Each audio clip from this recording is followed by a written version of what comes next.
Çox insan sual verir ki, Azərbaycanda biznes açmaq nə qədər risklidir?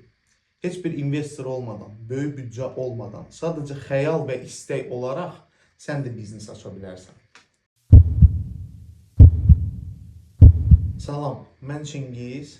Sizə Azərbaycanda biznes açmaq qərarına necə gəldiyim haqqında danışacağam.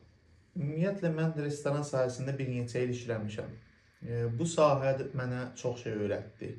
Təqdimat, xidmət və ən əsası da müştərilərlə necə ünsiyyət qurmaq lazımdır. Məncə artıq bəllidir ki, mənim biznesim qida sahəsindədir. Azərbaycana bir yenilik gətirmək məqsədi ilə Blinniland markasını yaratdım. Ümumiyyətlə, qida sahəsi nə dərəcə çətin olduğu haqqında gələcəkdə sizə ətraflı məlumat verəcəm. İndi isə sizə danışmaq istəyirəm. Nəyə görə məhz Blinçik, nəyə görə məhz Blinniland? Blinçik hər kəsə tanışdır.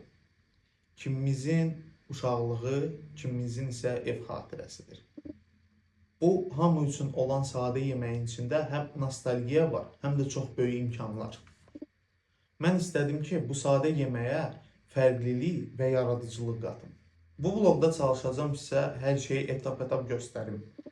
Bu fikrə necə gəldim, necə başladım, ümumiyyətlə üzləşdiyimiz çətinliklər, ilk uğurlu və uğursuz sifarişlərimiz, xərclərimiz və gəlirlərimiz. Heç də qıraqdan görsəndiyi kimi asan deyil, amma əlçatmaz da deyil. Əgər bu proses sizə də maraqlıdırsa, səhifəni izləmədə qalın. Maraqlı, ən əsası isə həqiqi olacaq.